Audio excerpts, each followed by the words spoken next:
I made a wish and I'd say to him, I don't know when in my life and I don't know where in my life, but Maison Ryon will come true.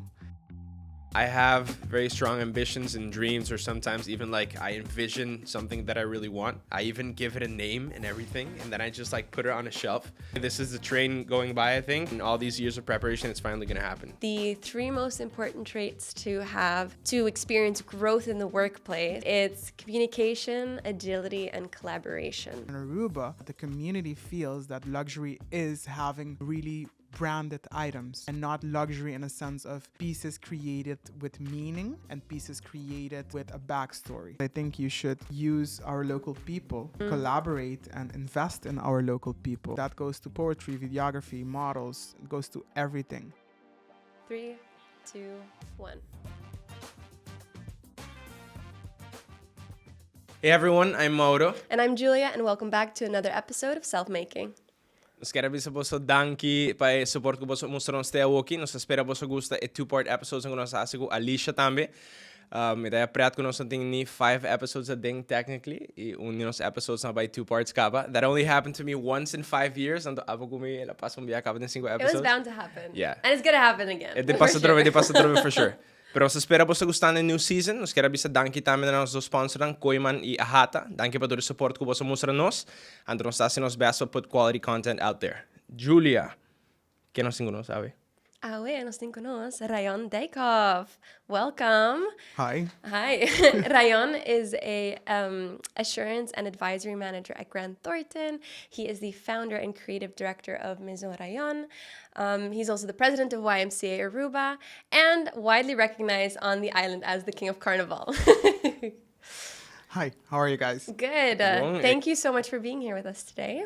Of course, thank you for having me. It's a pleasure. Rayon, pero me nos dive into the topics then. When we had the conversation with you, we noticed that you have different, let's say, faces or hats that you put on in your life, and we're going to touch all of them. But starting with beyond the titles that we're going to get into, who is Rayon and what does he love to do? Yes, I think Rayon is a very diverse person. I think Rayon is a person who likes to be very family-oriented. My core values are always very close to me and being kind and aware of everything around me. As well as always, I have been very ambitious. In my household, I've been the most ambitious one. I could say that. And I always worked hard since a very young age to attain those goals. Aside of those ambitious parts and things that we achieve in life, I think I enjoy just quiet time. I enjoy my walks on the beach, and a true island guy, I would say. And as well, I like to meditate. I like to journal. I like to be very aware of my surroundings.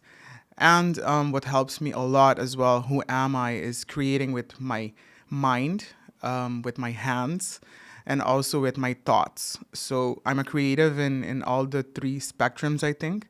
And I try to be as a person, I try to be as connected as possible and be very aware of my surroundings and also help our social betterment as a community as a whole. Nice. Where does this ambition come from?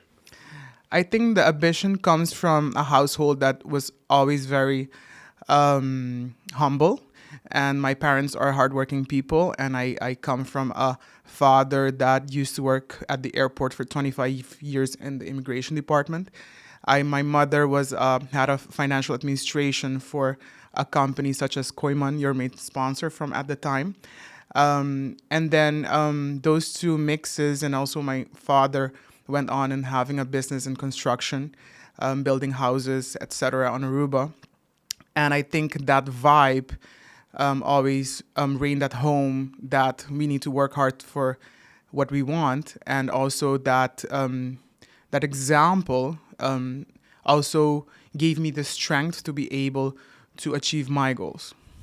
Nice. It sounds like you're a very family-oriented person, and it was interesting that the things that you do sort of in your personal time, it's very relaxing. It seems like you're a very at-peace person outside of all the titles and all the things that you're known for.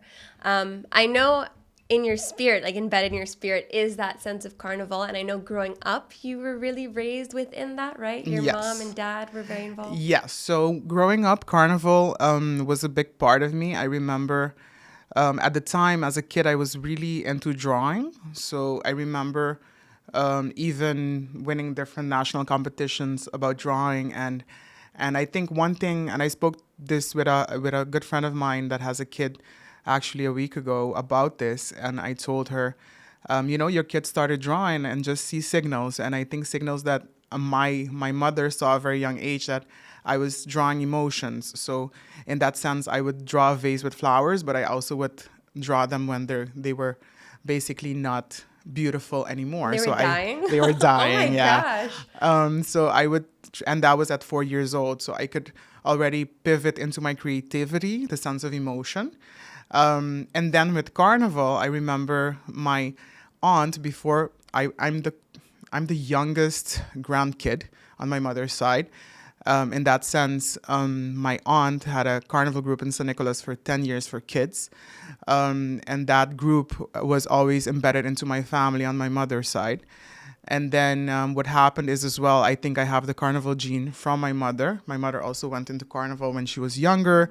She really loved it, and she made sure when we were growing up that it was part of us. And I think of my three brothers, we all have a kind of involvement. My other two brothers are more into the music side, and they have a sound company, and also lighting, so audio visual, which they help into carnival and as well for diverse events on the island.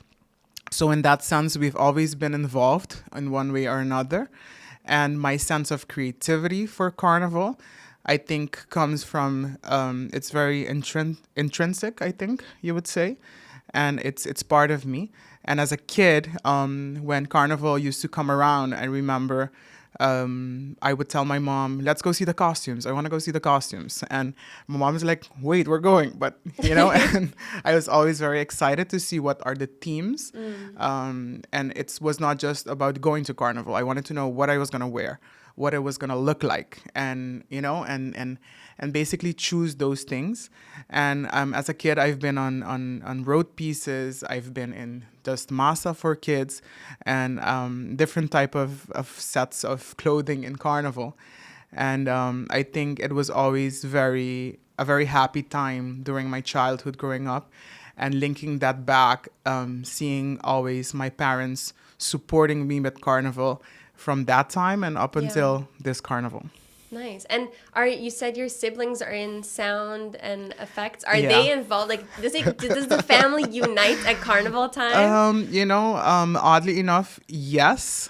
Because although we're very different, I would say, because my brothers are very into to the audiovisual part, and my big brother is more, you could say it in regular words, the speakers, the sounds, the amplifiers, all of those technical things, and I'm with the crystals and the fabrics, right, the designs and the feathers, and all of that. and then my other brother also does videography and all of that. So in that sense, so we do unite. And for example, this year I worked again at my parents' house on my carnival piece, and everybody was united. It was a very nice and happy time. So besides having a beautiful, luxurious costume on the road, I think the weeks of preparations with family and friends makes it worthwhile. Nice.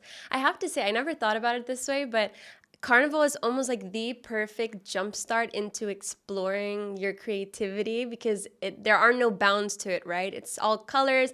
The bigger the better, right? So there are no boundaries to what you can do or create within carnival. So I actually think that's pretty cool that we have something like that we can celebrate.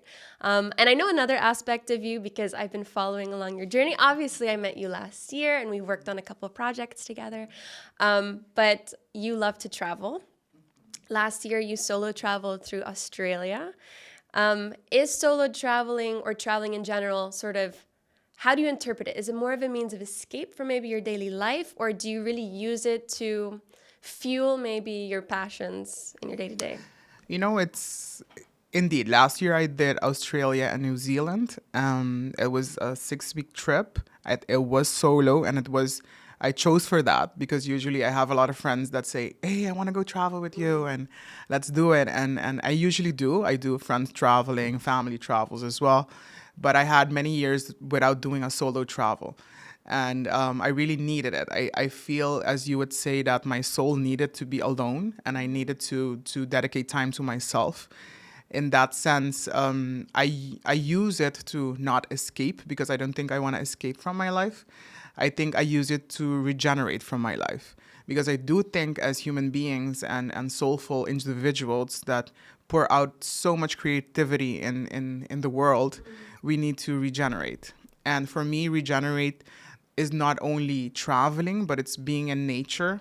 It's being in elements that I'm not into my daily life. So in that sense, I try to regenerate by getting inspiration as well from museums, from national parks, from music, from people that I meet and show me different perspectives and taste levels. Because I think doing what I do with my brand, I think it's very good to be able to observe different type of individuals and as well what they stand for, and also translating that into what I think is what I call the culture of taste. Yeah, cool. And then this is just for me to know personally, what was like your favorite destination to visit? Because I love traveling as well. Yeah, that's a tricky question because I've traveled quite a lot. I lived in Europe for 10 years. So I traveled in that sense. I traveled Asia, the US. I've been to Hawaii and a lot of places. Egypt when I was younger. So I think every single place has a distinct characteristic. One thing I do find very interesting about traveling in different places is the aspect that you think you know what you're gonna encounter, and then when you head there and you are in the place, it can go. It's even greater, or oh my God, I'm shocked of how the place is, and that happened, for example, in Egypt. I went in very into the Discovery Channel Egypt, The pyramids and yeah. the hieroglyphs and all that. And then when I went to the Red Sea, and there it was super luxurious. It was beautiful, all-inclusive resorts. And then I flew to Cairo to see the pyramids and the museums. And then it was chaos. And, it was right after the revolution happened. And it was an awakening for me as a very young guy that, yeah, you have this beautiful country, beautiful history, and you see the chaos also happening. So therefore, I think Egypt is one of my favorites because it was like a childhood dream. I did Asia as well, backpacking, and that was in Malaysia, and I think that was so eye-opening. My one takeaway from Asia is that I think, and that's why also I mention it. I know you asked me for one, but I'm That's gonna okay. tell I you like my it. top three. You can give three. You can give three. I'm gonna give you my top three, and why Asia? Because and also Thailand specifically. It got me very peaceful. It was very serene, and my main takeaway, because I went to the islands, to the south, to the north. I went through the whole Everywhere. of Thailand, but one thing remained very consistent, and I repeat this. Some people that might see this already heard this story, that the sense of respect that the Thai have for one another is very beautiful. You would walk into a temple and you would see this lady, obvious, that has means of a lot of money, and you see another person that's very humble, maybe has a food stand on the corner, and they would salute each other with the biggest type of respect, with the nod and with the bow. And I think that's so beautiful to see, because we live in another part of the world that people judge a lot. Yeah. And in that sense, I tend not to go into it. So that is a constant reminder in my life of what I experienced in Thailand, because I really live my life like that and I try to be like that. And aside of that, that's two. And then my top three, obviously, but no, it's not Australia, it's New Zealand. Why New Zealand? I did a 10-day road trip alone, and it was so breathtaking. The lakes, the mountains. It was just You drove so, everywhere yourself, I right? drove everywhere Yeah. myself, and I think it was so peaceful, and I could reconnect. I meditated at different spots, and it was just very regenerating, and that was the purpose. Cool. Awesome. Good. See, so going back to that, what you just explained to us that you learned on your trip to Thailand, it makes me think, because Julia mentioned in the intro that you do a lot of humanitarian work, so Rotaract, Rotary, YMCA. Is it something specifically that you learned or encountered on that trip that made you want to give back, or is that something totally different? I think traveling, as I mentioned, the Egypt part, it opens your eyes to different societies and ways of living. And in that sense, I always have been an individual, even in my student years in Holland, that gives back, even if it's a half an hour of my time. I think we change as individuals during the years that you can give an X amount of time to your humanitarian work. In that sense, with comparing the organizations I've been part of, such as Rotaract, at that time, I just arrived in Aruba. I didn't have a lot of time, but I had different priorities, so I could dedicate a lot more time to that. Move to Rotary, move to YMCA, each one has a different dedication. And I think what I stand for is the betterment of society and dedicating time that I have available, even if it's a half an hour or an hour a week, to really push that agenda forward. And to link that back to my travels, if it impacts me, of course, because what I saw abroad, that I wanted to make sure that in Aruba we never get to that point, or if we are at that point, how can we together find solutions to be able to better that in our community? Awesome. Sorry, maar net glanced na ne topic die ik nog zal bring up hoor. Okay. Well, I think moving on, one of the things that we always do with all of our guests is we play this game that you see in front of you. It's called We're Not Really Strangers. Are you familiar with the game? No, I'm not. Okay. So it consists of 3 different levels. We won't go through all 3, but I use it kind of as an introductory. Okay. It's a conversational game. And it starts at level 1, which is perception, so first impression. And then it goes on to level 2, which is connection. And the 3rd level is reflection. So can you help me push it? Please take a couple of 1, 2, 3 cards. We'll see how many questions we want to do. This game, before we started doing the podcast together, she made me play it. I did, yeah. I think we played it for like an hour. And it was cool because it leads you to asking questions that you wouldn't really ask when you just grab a coffee and you're meeting someone. Okay. But it helps you get to know the person much better. So not from the top, just shovel any part. Wherever, yeah. Whatever feels comfortable. Let's see. So you want 3, right? Yes. Okay. And they're red, my color, so that's good. That's your favorite color? No, those are for Those you. are for those you. are for me. Yeah. You read So them. we answer them about you. Oh, wow. So they're a little bit more on the superficial side of things. I mean, I know you a bit better than Mauro does, Oh, wow. but don't ask them all at the same time. I'm not sure I could answer all at the same. No, let's just do it. one by Okay, one. this is very interesting. Every single one tap into different things, so Okay. it's cool. So, the first one. Do you think I fall in love easily? Why or why not? Ooh. You want to go Did I first? answer it? Okay. Knowing what I know about you, I don't think you do. I think you think things through very well. I also think you have certain standards of what you allow, like the energy you allow into your life. And so I think in order for you to fall in love with someone, I think it takes someone really, really special for that to happen. So I don't think you're as impulsive maybe in that regard. I feel like I have almost the same answer, Yeah. but I just phrase it differently. So you do seem like someone that demands a lot of yourself. And I'm not saying that would mean or translate that you're hard on your partner, but I think it takes like a really special someone to, in a way, take a part of you or some of your headspace out of what you do and then want to dedicate it to like a relationship. That's what I'd guess. Agreed. Yeah, really? Spot on? Yeah, it's pretty spot on. I think there's different types of things. No, the question was love, and I think love is at that level. Of course, I do think in life, I don't believe maybe we have one love of our life. I think maybe you have different ones. That's my perspective, and I'm okay with that. And in that sense, for me, it's what phase are you in, and what you said about taking that headspace out to really be in a relationship and building something with someone. It has to have an effect on what you do together and also how you can grow from that together. So in that sense, I try to, when using the word love, to be very cautious because love is very special and very deep. So in that sense, I try to not use it lightly. But we do have other experiences in life that are not love. Let me put it nicely. That's true. Maison. That wasn't the question. All right, next one. Okay. Do you think I've ever been fired from a job? If so, what for? And there's no way you've ever been fired from a job.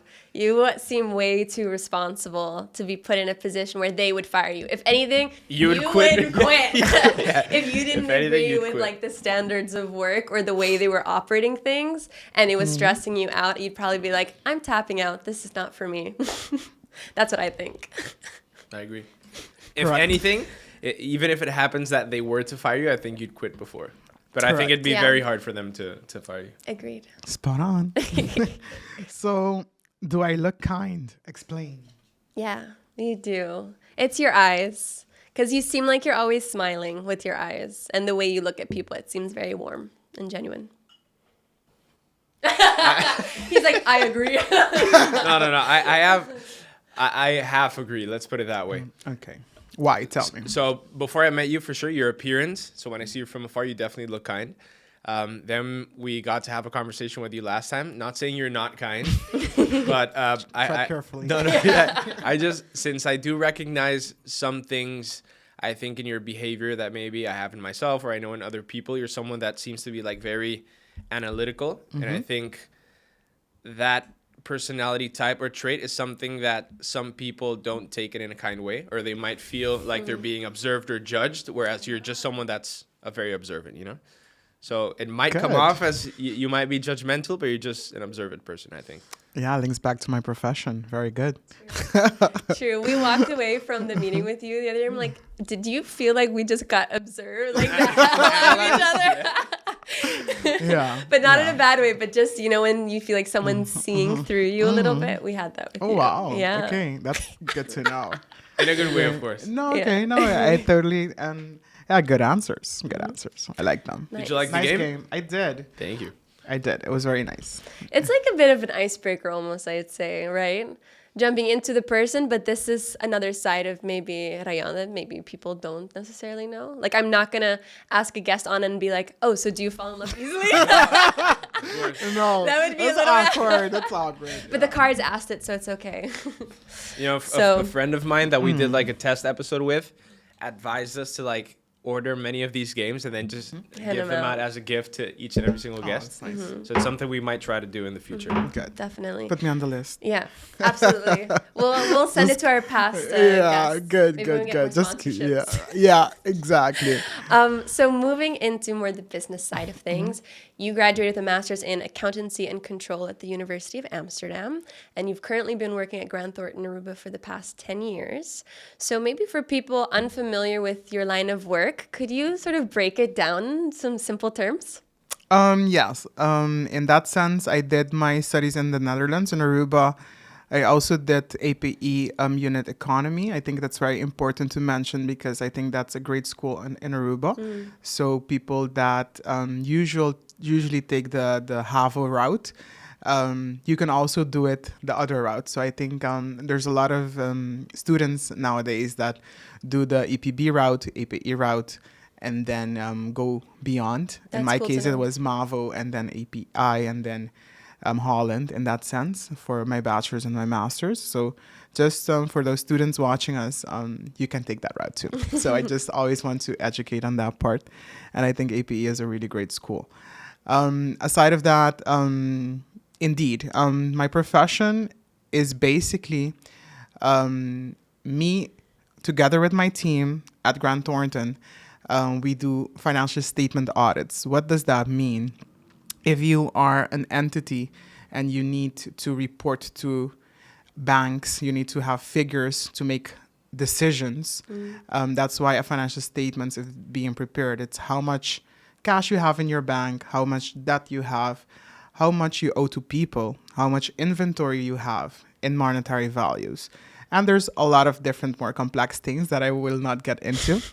Aside of that, what we do is we go in and we get the data, basically data from the admin systems, and then we do our analysis and testing on them There's a lot of different methods to doing that, and by doing that, together with my team, we get an opinion, and we call it an audit opinion.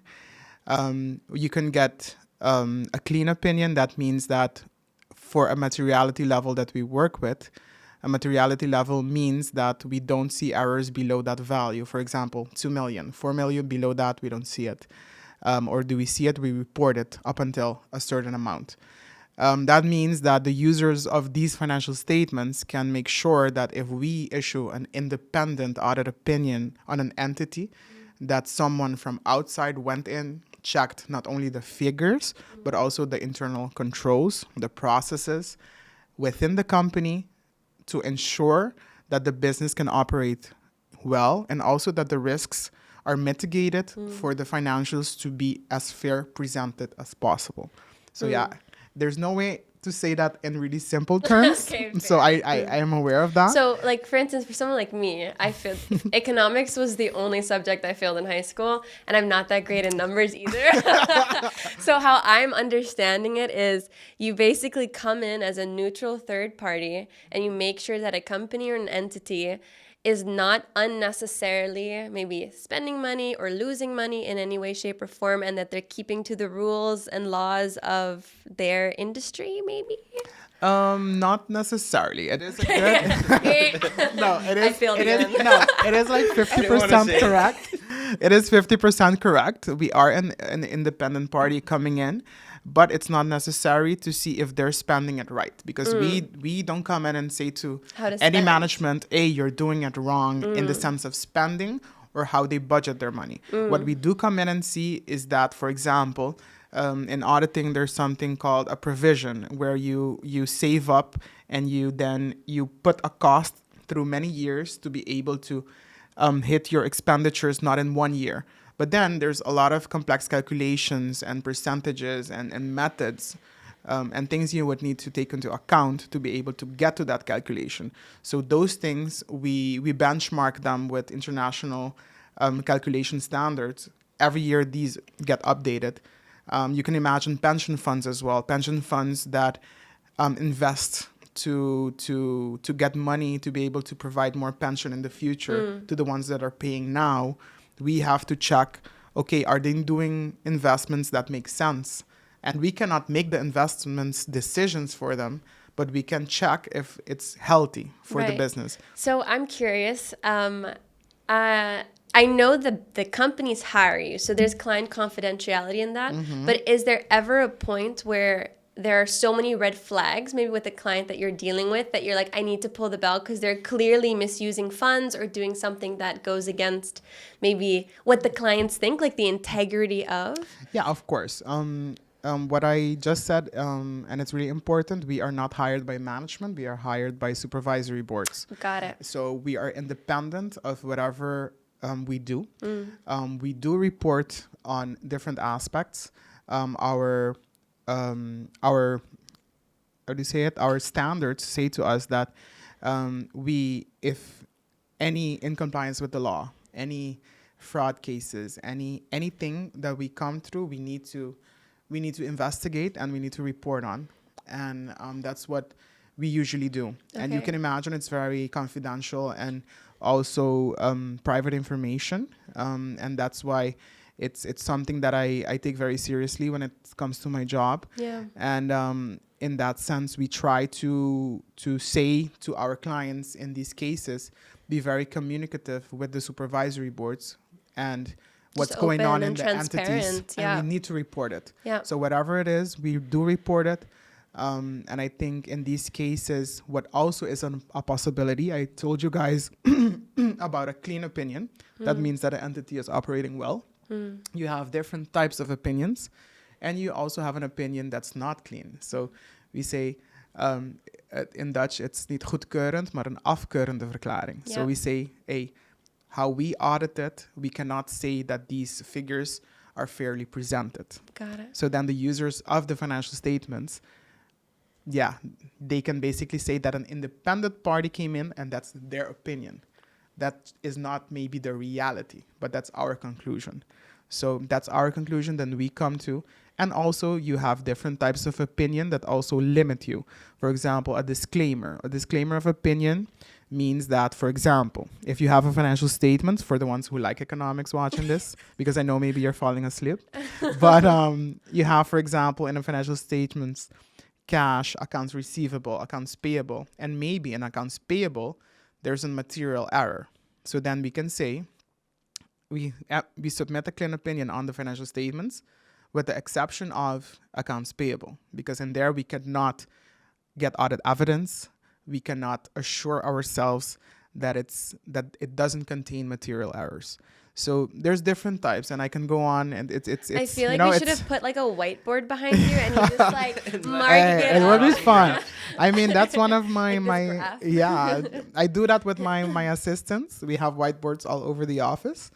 I do it not often, but when I need to really explain, And break it down. The teacher in me gets Comes out and with out. my marker, and I think it's very fun. So I listened to a podcast you did back in 2020 from Career IQ. So it's been 5 years now. And you mentioned that the 3 most important traits to have to experience growth in the workplace, I don't know if you remember them, but it's communication, agility, and collaboration. So my question is, do you still believe that that is the case? And if so, like, what do you feel like has been your biggest learning curve within your corporate career? Yes, I do think those 3 words: communication, agility, and I think Collaboration. Collaboration.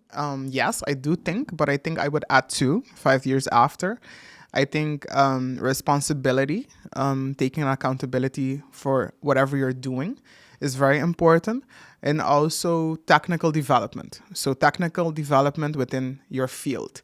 So whatever you're working in, you have to develop yourself further, being with different type of certifications, as well as doing reading up on yourself on the knowledge base that your profession has. So I would think to be successful in your career, it's having good communication. I think it's very key, and that goes from top to bottom, bottom to top. So that's very important.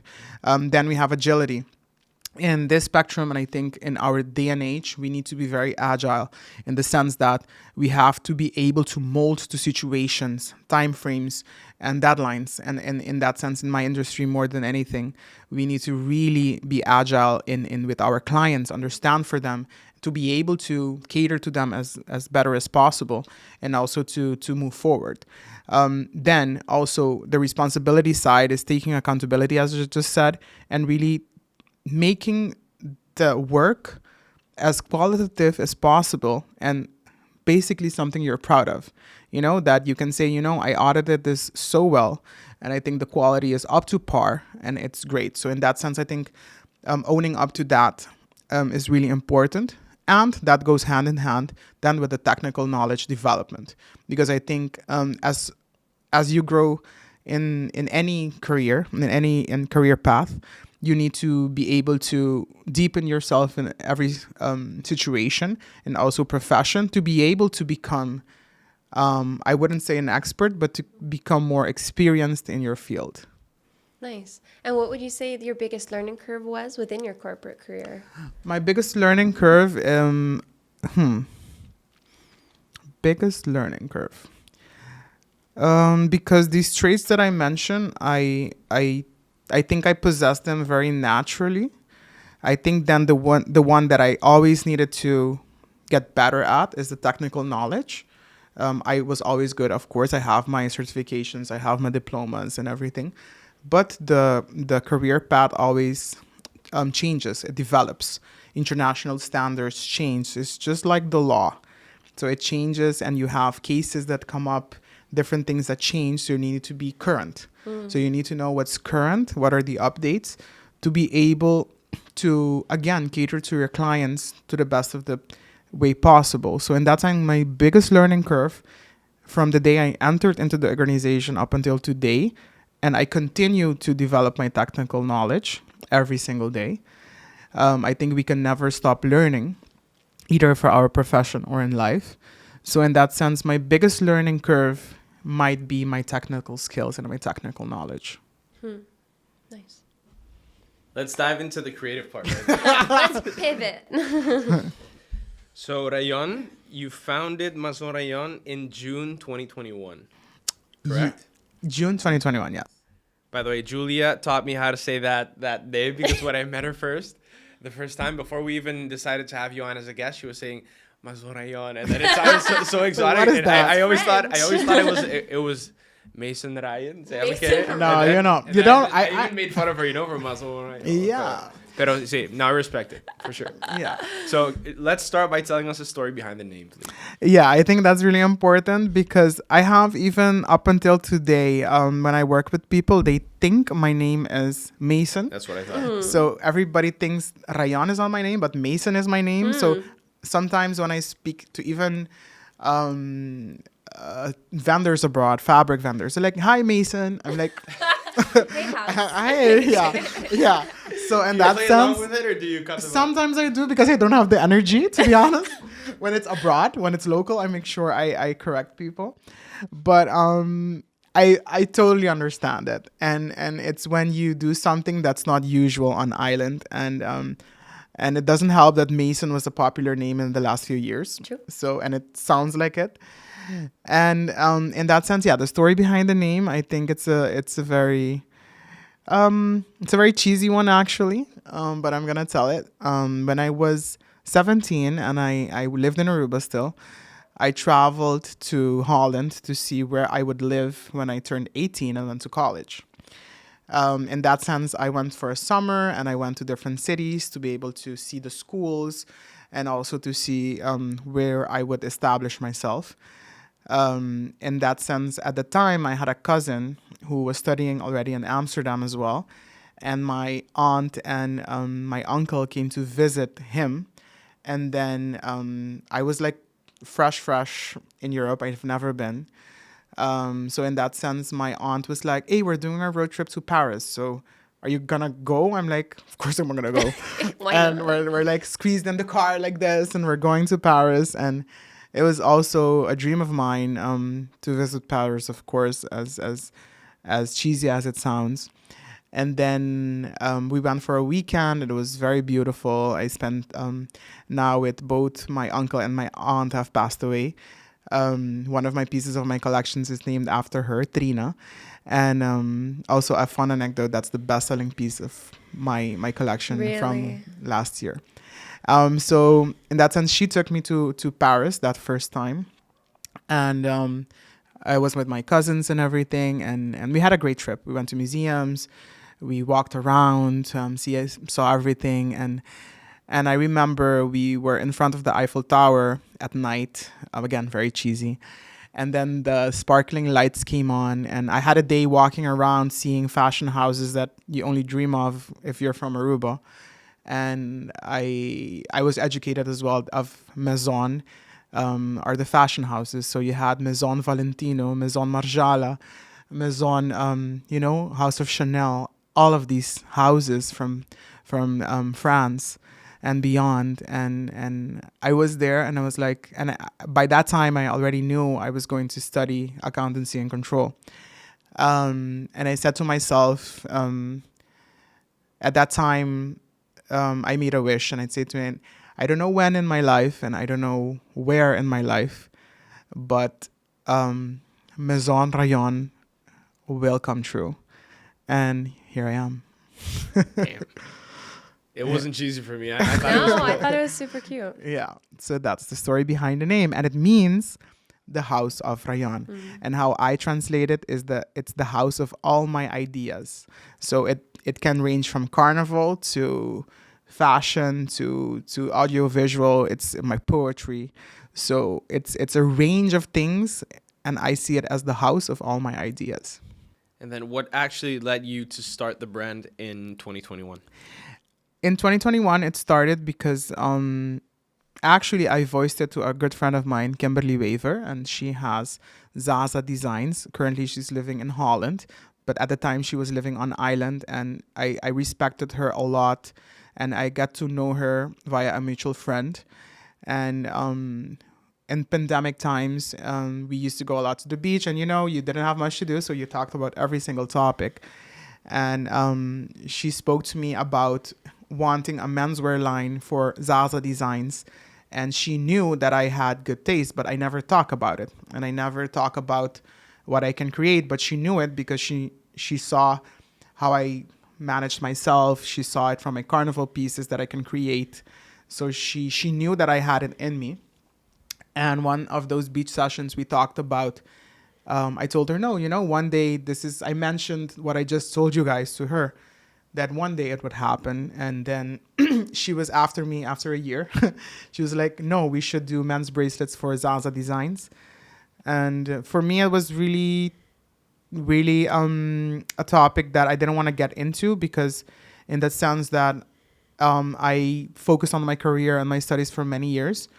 And I had that like in a Pandora box closed up. And in that sense, I told her, I'm not ready, and I'm going to think about it. And she respected that. She's a very, very superhuman being.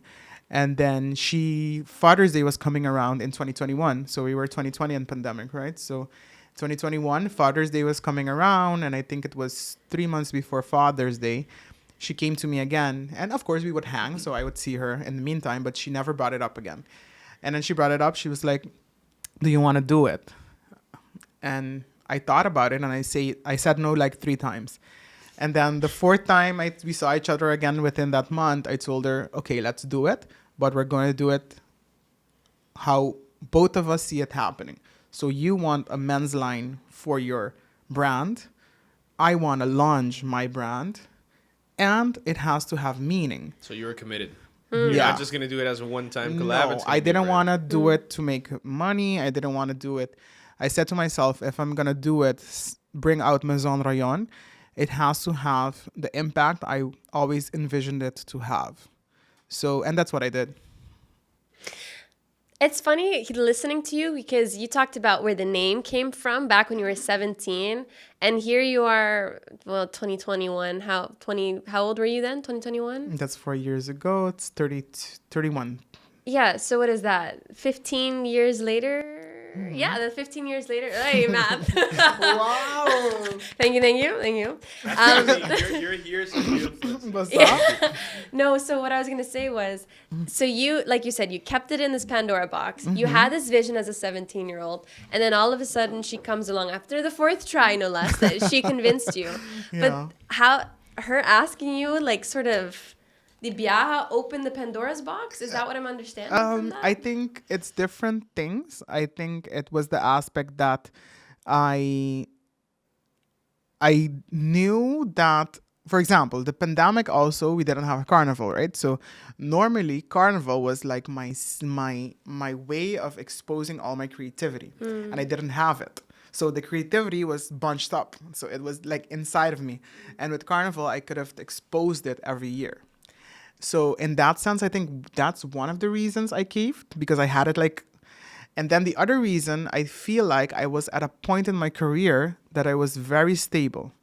So in auditing, when you start your career, you're working long days, long nights. I was working nights, weekends, and I was very dedicated to my profession because I knew that I wanted to excel in my profession. And I think at that time, I already reached a place in my profession that I told myself I always can keep growing, just like I said just now. But I was comfortable enough to be able to venture in something I'm passionate about, besides my community work. Because while building my career, I was doing the community work. But I think in that sense, I felt that I could venture into it. And aside of that, and I know you asked this indeed, that it's 15 years and the time frame in midst what happened. What happened is, of course, I did my studies in accountancy and control. I was also in the fashion industry in Amsterdam. I worked as a sales advisor, style advisor, visual merchandising within the fashion industry in Amsterdam. To be able to cater to that love for fashion and develop myself in the sense of the industry. Other than that as well, I did pursue different elements to cater to my interests and also develop my skills within the fashion industry. And in that, I did follow some classes at college within the fashion branding major, while doing my accountancy control major as well. In that sense, my career path is obvious. So in that sense, I think all those preparations within those years, may it be at school or may it be at work, helped me to filter and to really get to that point 15 years ago. And I think both aspects of how I developed myself in those 15 years, so the financial aspect of my career helped me be very entrepreneurial and business minded, and not the creative rack and say, no, I'm just gonna create and don't worry about the cost. And no, I was really aware of those things. And as well, I was very aware of creating and also creating a brand, because by doing fashion branding classes in college, I knew how to build a brand, and I knew what I wanted my brand to be. And I think my brand is still developing, of course, but from day one, my brand had meaning. Every single piece had a meaning behind it, and I think that was what people identified with, the meaning and the connection of my brand. But before we dive deep, because I want to ask about these meaningful pieces. Yeah. One thing that I wanted to say was, and I can relate to you, that's going back to what you asked him about him having this like vision or dream 15 years back and then like putting it in a box and then everything being open and released right now. I'm similar to you in that way. So I have very strong ambitions and dreams, or sometimes even like I envision something that I really want. I even give it a name and everything, and then I just like put it on a shelf. And similar to you, I believe a lot in a quote. I even have it tattooed right here that says, luck is what happens when preparation meets opportunity. Another way people say it is that when fishermen can't go fishing, they repair nets. So, you know, by the time they can go, they're even better equipped. So what I do in the meantime, and I have like many of these ideas or visions for years now, I just keep working on myself for anything that could help me make use of the opportunity when it presents itself. And then what you mentioned that your friend did of keep asking you, it's similar to what I do too. I'm like, okay, this is the train going by, I think. And all these years of preparation, it's finally going to happen. But I also even envision it. I give it a name, everything. I have it like on a shelf. So I can relate to that. If that answers your question, sort of. No, I thought it was a perfect addition. Thank you. Yeah, agreed. So going back to your pieces that you mentioned, what I found really cool, and Julia knows more about this than I do, but all of your pieces, you draw, like either it has a name that you name it after someone or something that's special or meaningful to you, or even if it's not the case that it's super clear for someone, even the patterns or the elements on the design, everything has a story behind it. I really like that. Even my family and I, whenever we do projects like the real estate projects in Main Street, we want to give meaning to everything that we can. But not many people are like this. Even people that make brands or go into fashion, they just look for something that's more commercial, easy to sell. Trendy. It looks good, trendy. But you're not like that. So where does it come from that you make such meaningful projects and give like a story to everything that you make? Good observation. Thank you. No, I think what your family does with the buildings also is very wholesome and very awesome, because if you see the trend in Aruba for the last few, I think, years, and I don't want to put a amount of years on it because I'm not no expert on how the architectural development has gone on island and also preservation. But I think we all can agree that, and we feel as our generation too, that there was a point in time that it was only about making money with Aruba. It was not about preserving it. It was not about keeping what's authentic. It was about building these beautiful places and making the tourists want to come. And of course, it provided all of us a good life, and we are always grateful for that.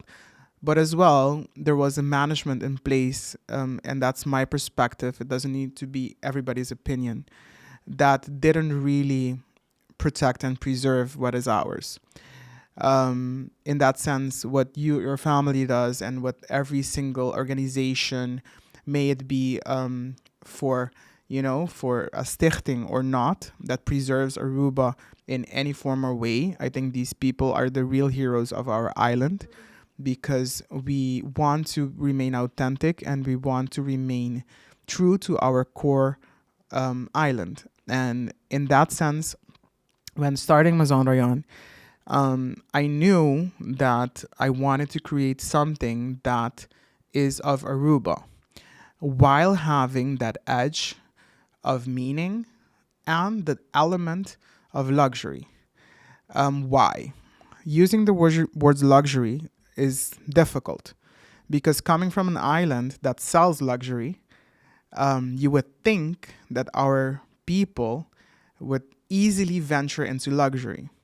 But if you see the trends on Ireland, Why would you think that? Sorry. why would I think that? Because we sell luxury. Okay.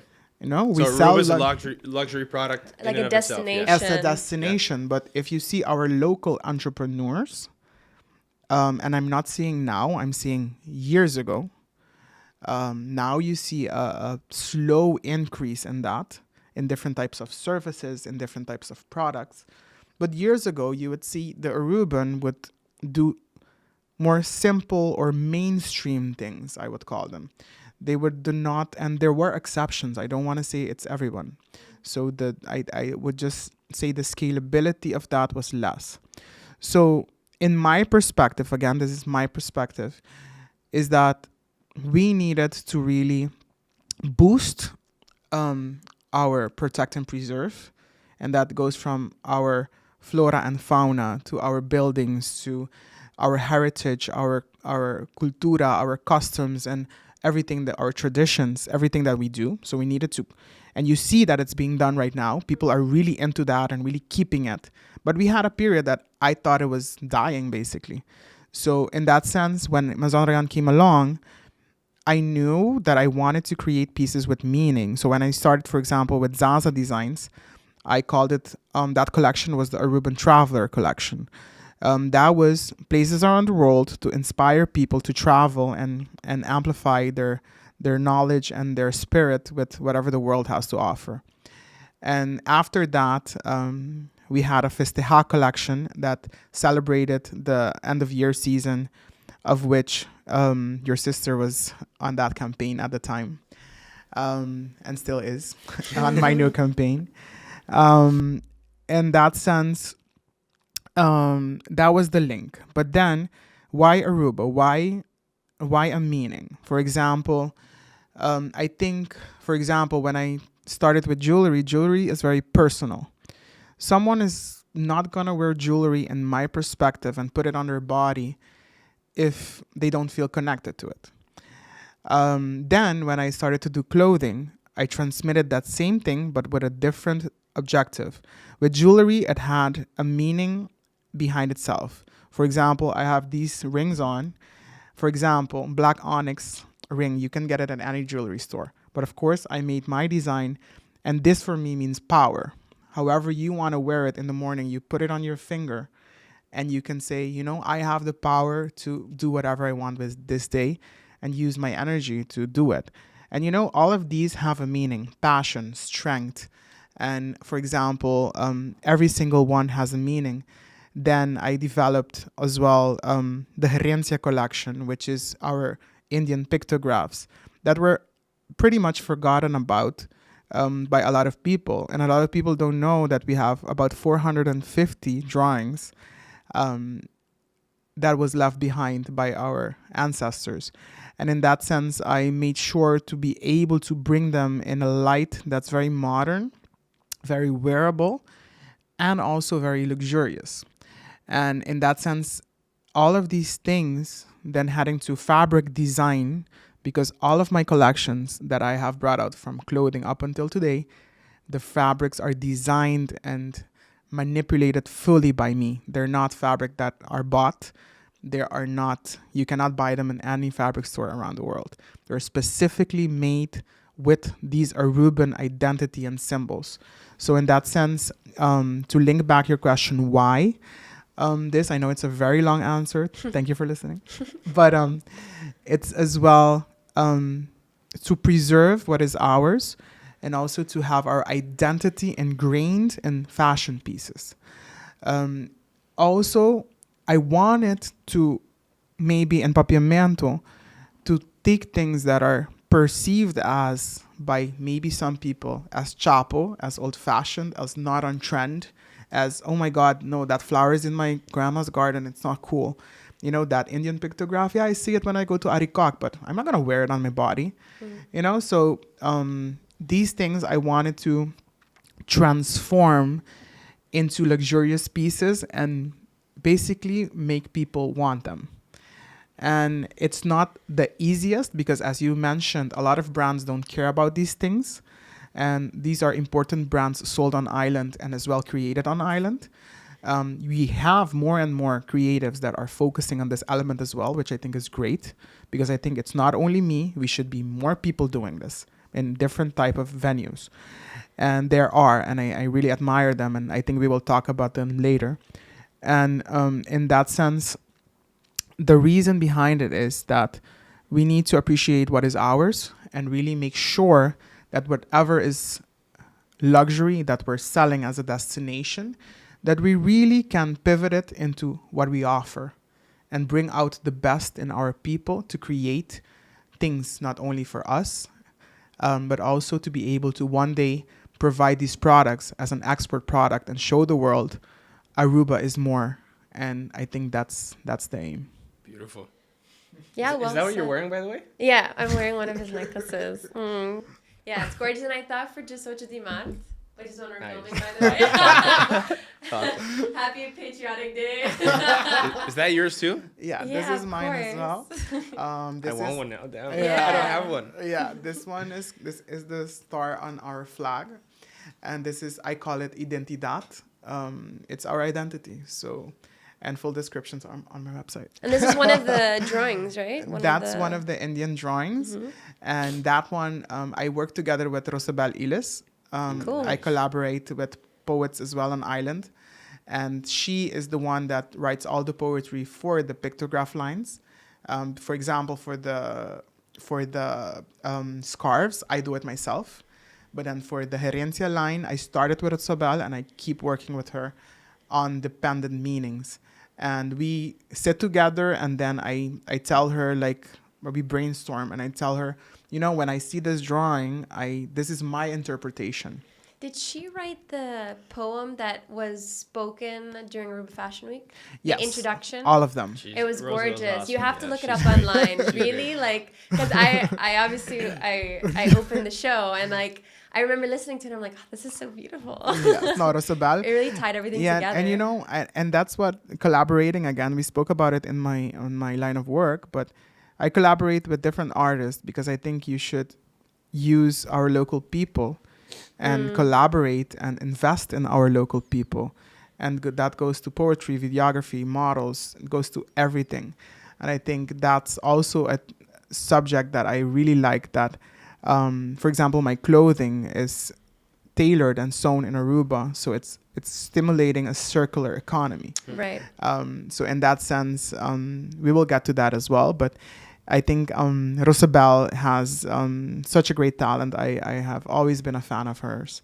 And she took the project with arms wide open when we sat. And sometimes we did have time, sometimes she didn't have time. And then we just make it happen. And the beautiful aspect is, I think when you're collaborating with people, is when you get someone that understands you. And she understands me.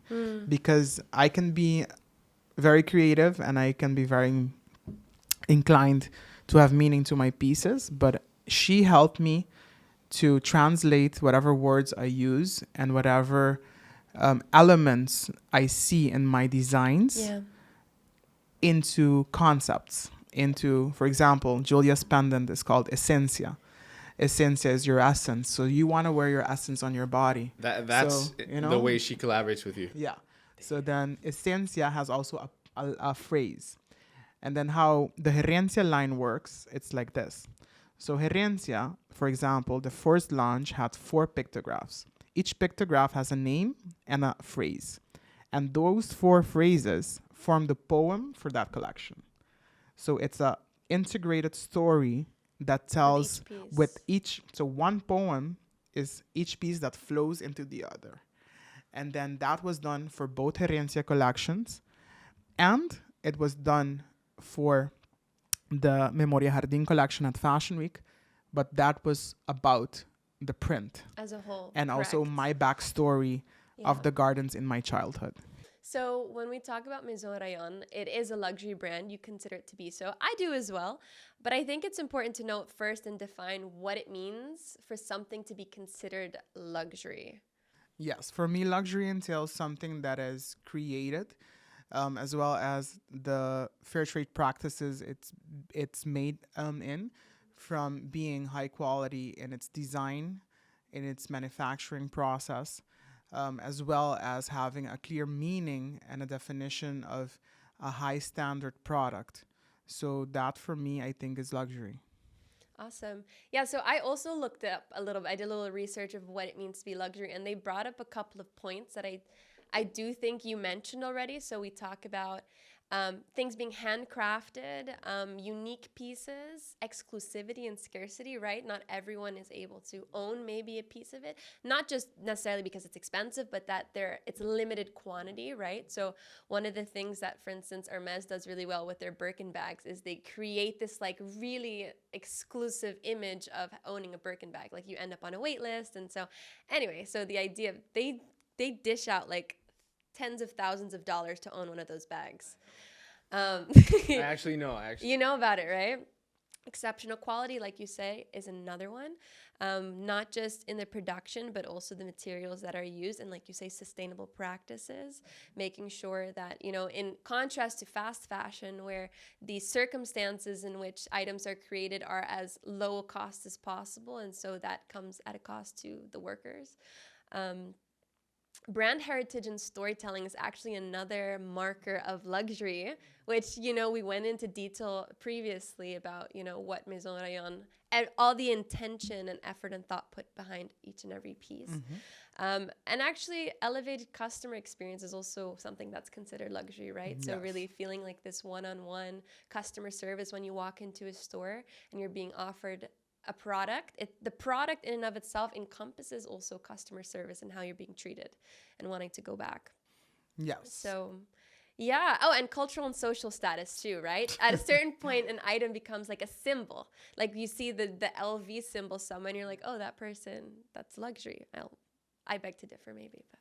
Yeah, exactly. So for me, I don't associate necessarily brands to luxury, but all the things you mentioned are really important. One thing as well as a small brand, and I think it's good to mention that, of course, for the scale that my brand is right now, with its exclusivity and limited production, it's tough to have a retail store. So that's why I think it's very cool that I am able to provide the retail experience with local companies such as Ava Boutique that right now, I think what you say when you enter a store, you should feel that the product belongs there. Also, the experience is really important for the customer. And I think that's why I always, when I placed my products on Island, I really evaluate that as well. And I am very grateful for all the opportunities I get on Island. But I think if you're aiming for that, you should also be very critical where your product is placed. I mean, I've started at pop-up shops at Tangerine. Shout out to them. I really appreciate them and love their brand a lot. They have supported me from the start. And I think in that sense, I placed the brand where I think it makes sense. And another thing is that I didn't mention, indeed, that you mentioned is, and we dived in it already, is the brand basis, this fashion branding, and also what it entails to have a Maison Ryon piece. And bit by bit, I see that not only my clientele, and the beauty of it, that my clientele in Aruba understands it because they're Arubans too, right? So they can recognize these symbols, the inspirations I use. But when you have retail, and I have been also in another store in the Renaissance Mall previously, and it's very nice when you're in such a mall and then you get compared to the stores and the brands in that mall. And I have anecdotes that, for example, with my scarf line, and I'm not gonna name brands because I don't want to do that, but I think the audience knows which brands and high brands are in the Renaissance Mall. And then people actually go to those brands and they came back to buy my scarf because it's at the same level of quality, but the exclusivity is higher Right. because those brands produce for the entire world. Maison Ryon is only available now in Aruba, and they saw the quality as an Hermes scarf, for example, made by an Aruban designer. And I think that exclusivity makes Maison Ryon luxury as well. Cool. Building on what you just said, what do you think is a big misconception? Because right now you explained luxury pretty clear to me too. I used to think, for example, or I just saw a friend of mine post on his Instagram page a few days ago that he doesn't like to buy branding or branded clothing just because for him, some of them feel like they might be cheaply made and they just slap like a logo on it. And because that brand is known as a luxury brand, you just pay a premium. Right. But that can be totally wrong based on what you just said too. So for you, what is a big misconception towards luxury brands here in Aruba? Misconception about luxury brands in Aruba. Not per se local brands, just the perception in Aruba towards Yes, luxury I brands. think yes. So and this will be double sorted because I think in that sense, luxury in Aruba, as you mentioned, we have these big houses of fashion around the world that are also established with retail stores in Aruba, and they sell really well to our locals and the visitors. And of course, they have quality products and they have things that are luxury on their shelves and in their offerings to our visitors and locals. I do think that luxury in Aruba, and I don't want to generalize, but that's my perception and my feeling, that our local community would see luxury as something far, as something from abroad, as something from a fashion house in New York and Like Paris. out of reach, maybe? And out of reach in a sense, not out of reach. I would say that if they invest in luxury, it has to be of this Like foreign or well-known internet, yeah. brand and not what's actually the new luxury. The new luxury, if you see the development in the fashion industry, you have, for example, Schiaparelli, which is a small fashion house. They only have one store in Paris, and they want to venture out. They have a revenue of $6 million, and they are not focused as the big fashion houses to have big revenue streams. They focus on creating haute couture items and as well to grow organically into a bigger brand around the world. And their pieces are very impressive. So that's one type of luxury. And in Aruba, I feel that the community feels that luxury is having really branded items and not luxury in a sense of pieces created with meaning and pieces created with a backstory.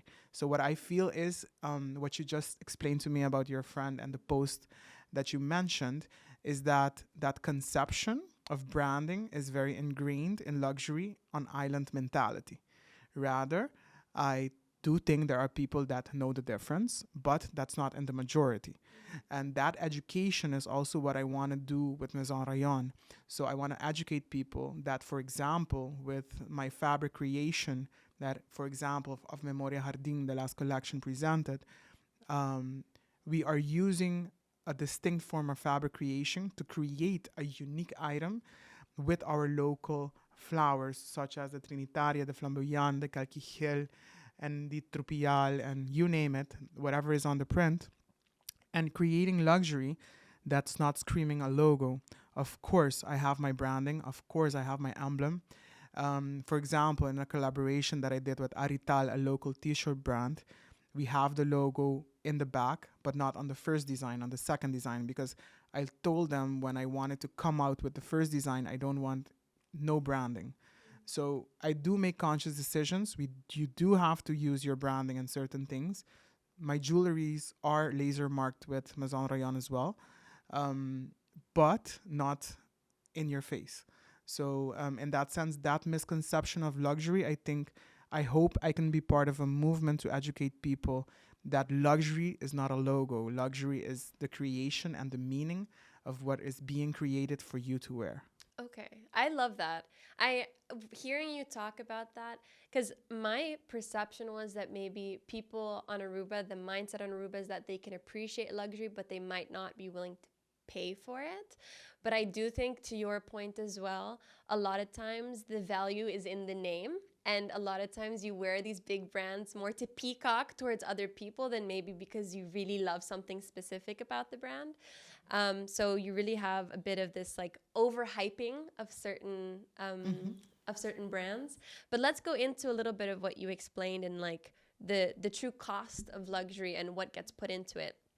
I'd be curious to know the process it takes for you to not only create a piece but like come to the pricing. How do you decide what the price point's supposed to be? Of course, I think that's a very interesting topic on island to discuss about, and also to talk about a piece that is designed and made in Aruba. You have a lot of products that have Aruba branded on them, but they're not made in Aruba. So But isn't that that false advertisement? it is, but it happens. And I, with my business, I try as much as possible. Of course, we are an island. We have limited production resources in the sense of machinery. So in that sense, for example, my fabric is designed in Aruba, but it needs to be printed abroad because there's no printer in Aruba that can print on silk chiffon. That there's no way. So those things I do abroad, and I'm very honest about it. But all my tailors, the everything that's getting sewed and everything else is made and it's produced in Aruba because I want to support a circular economy. But pricing, let's go to an item. I'm just gonna go to an item that I think a lot of people can understand, which is a dress. If I go to a dress, if I explain to you my costing and how I calculate it, it's it's basically starting from the design phase. From the design phase, I invest hours into production and really creating the print. That has a cost. Then when I am at the cost of the print digitally, I'm done with them because after I create it, I have to consult with pattern and fabric makers to be able to make it printable because I create it, but I'm not a pattern maker. So then I develop it together with them, and that has a cost. That's the first cost that you don't feel and you don't see. Then you move forward to the fabric production. So the digital printing of these fabrics, and they're intricate. I use silk chiffon, and I use silk in my collections. So those are the three fabrics I mainly use. Then we go to the costing of printing those fabrics. Then the fabrics come over. We have shipping, import duties, BBO. Everything comes on top of that price because it's locally made. So we pay all of that. Then we come to the design phase, of which I select the designs. I do it myself. Then I go to my tailor. My tailor has a price, and it's local. It's not made in countries that workers are underpaid and you can get something for $10. So here we have fair practices, and everyone involved in the manufacturing process gets fairly paid. That's, I think, people that let tailors here do dresses know the average price to make a dress. So then you can imagine that's also part of the cost. Aside of that, that's only producing that dress. Of course, luxury comes with branding. The other element, and I say that's factor one, is production. So from initiation of design, creation, and producing, then we go to phase two, producing, and also then getting to branding. Okay, I have created this dress, but nobody knows about it. So investments like Aruba Fashion Week, models, hair, makeup, photo shoots, videographers, photographers, editors, content creators. All of these things cost, and they're all done in Aruba. So I support local people doing it because I know also you have even companies in Aruba hiring people in countries where they pay the workers less to do their branding. But I choose not to do so. I choose to support my local talents and my local people with my brand that's very small and that also has a cost. But guess what? Again, circular economy. this money stays in Aruba, and I proudly can say it's designed and made in Aruba, and I do the practices as much as possible to get to that price. So that's the second part of the price. And of course, like every business, you have your profit margin. So that comes on top of that. And the profit margin, at times you can get your full margin, at times you break even, because it's a very unique piece. You just want it to be out there. You break even. And at other times, when you have also collaborations, for example, with retail stores, you also have to cut some of your profit to be able to be in a store and provide that service of luxury to your clients. Right. And that's totally fine, and that's fair and honest, because again, it's a local business that is paying all the taxes necessary for our economy to thrive. So in that sense, the pricing comes from initiation, creation, production, branding and product development, and getting the product into the phones and into the views of everybody else. And then it comes to the final price with your profit margin. That's crazy. So if you have an idea in mind to come up with a product, from like the idea in your head to it actually, for instance, ending up in a store, how long do you think that timeline takes? Yes, I think because I don't do it full time, I have a full-time job, as we talked about. I cannot dedicate my whole days to it. So maybe my timelines are not realistic for someone who's going to do it in the future full time. For example, I have to say for Memoria Jardín, that was launched in November 2024.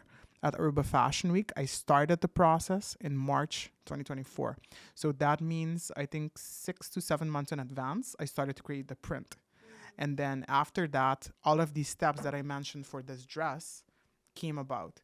And imagine I didn't only create dresses, I created men's shorts, men's shirts, You went in every direction, I remember. Jewelry, I did scarves, foulards, swimwear.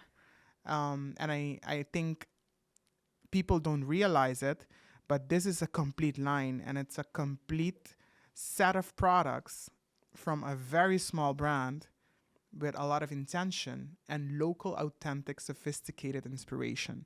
So that's the aim with Maison Ryon in the end of the day. Nice. Cool. How important is it for you to honor the craftsmanship and authenticity? Because you did mention that obviously some brands in Aruba don't really make a lot of the production here, or maybe design, printing, stuff like that. But just going back to that part, I do think that unless you're in the industry, it's hard to find out, because you're also brand. You obviously know when another brand says that they do it here, but they don't. But I think if you don't think that other competitors are going to look into you, is it pretty easy to just say that you do everything here and get away with it? Yes, I think it is, because we have also a mentality in Aruba that we are so accustomed to import everything that there's a very small part of the community, and that comes also with pricing. And also, imagine yourself if you're importing something and it's being made in practices that are not fair, and you have a super big advantage price-wise. And in that sense, people want to earn money. So if they want to earn money, they say, hey, you know what? I produce it abroad. My profit margin is tripled instead of making it in Aruba, and I can earn 1/3 of that. I mean, it's a personal choice. I don't judge anyone, because I think doing business is a huge ordeal, and it's to be respected that everybody that goes into business, how they do it, I mean, that's why it's a business. But I think I choose the practices to actually support what I was talking about. And another thing is we have to be very clear that as local brands, we don't benefit from the market of scale, right? When you produce, and if you have big brands, they produce 5,000 of one shirt, they get a price of production way less if I produce 20 shirts. So it increases my cost, and also I cannot benefit of that scalability of production yet. Maybe you never know in the future, if I manage to attain that Maison Ryon becomes an export product for our island and the world. If we manage to do that, maybe I can benefit of that too, and maybe as a fair businessman, I can also see the price effect on my products. In that sense, I think we have to be very realistic And I want to educate also people to recognize the value in these practices, and also to be able to want to invest and pay in brands that actually do something for your island, for your economy, and also brings forward your authenticity in a way that's nowhere else to be found in the world. Would you say that's your goal on how you would like to impact the local fashion scene here in Aruba? Yes, I spoke to actually to Ranchi de Cuba, and he's a very nice person and has supported me from the start. And I really admire him, how he has evolved during his time, and in a sense that every, I think, person and designer or creative for that matter has a certain mission, has a certain area they want to be in. For example, Ranchi in the 90s, I think he posted last week about the shows he used to do that are for full-on productions. And that was amazing. And that's who he is. And I think it's spectacular. But that's not who I am. So my agenda and my part of actually what I want to achieve, I think we touched base on it during the whole interview, is more creating something that we are proud of, and also educating people that not only we should not pay for Aruban luxury, I call it, but we should genuinely support it and appreciate it, because it's something so fragile and so new, that we really need to work on it for it to grow, not only for me, not only for Maison Ryon. It has to be an inspiration for future generations of students right now in all over the world studying fashion with an Aruban background, to come here and say, you know what, I can build a brand from my island and make it globally with an export brand. May it be a niche brand or may it be a big one, but make them dream bigger than what they have seen before. And that, for me, I think would be my purpose with Maison Ryon. Wow. Beautifully said, honestly. And I think that's a beautiful way to round out the episode as well. Rayon, I just want to say, bottom of my heart, thank you so much for coming on and speaking with us, giving us a little bit of background information into who you are and what makes you so special, and the brand as well. I do think it's important to mention that, we're not coming on here to shame anyone for their choices in fashion items, like what they choose to spend money on.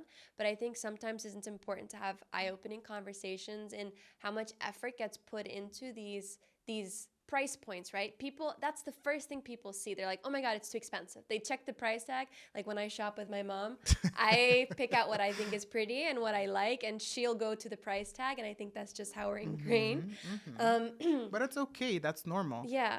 And you think what I have learned from price tags, I always say this. If it's something that's urgent, you have to buy it, and you have to buy whatever is in your budget. But if you're a person that hey, I want that item, you can save up for it, right? So everything in life, if you don't have the means to buy it instantly, but it's something you think of value and you really like it, saving up mentality, that's something we need to change on this island as well. And not like, I want it now and I'm going to go into debt to make it happen. Exactly. Nobody should do that. No. Nobody. I don't want anybody to do that. Yeah. Awesome. Well, thank you for coming on. Do we have any other final words? You always make me close it off. No, because I am going to say something, but it sounds like you're speaking to an audience. So I thought, Mike? Yeah. Thanks. From my side, so I got to know you the last time we had a conversation before this. Before that, I'd never spoke to you before. But one thing that I'm taking away from this episode is how you influenced my perspective towards luxury. So it's not just the branding, it's not just the materials, and the way I used to see it too, it's like the emotional connection or emotional value that the customer can give to it. So for example, I like to read books on Stoicism, and if there happens to be like a leather bound first edition that's signed with the notes from the author, I would splurge on something like that just because of the value that it brings. But I just didn't know how to translate that to clothing or accessories, and then you helped me understand that much better. So that is my main takeaway. And I'm buying terracotta. Yeah. We love it. We can all be matching. MaisonRyon.com. No, I want to thank you both as well for making the time and also approaching me for this podcast. as I communicated to you both, I don't do a lot of interviews, and I did this because I think what you guys are doing is very important as well, to share these different views, and now even more together with two different minds and two different perspectives. And I would say keep up the good work, and I wish you all as well, you too, in that case, that this podcast can go internationally and become also an export product. Ooh. Love it. So yeah, thank you. Thank you.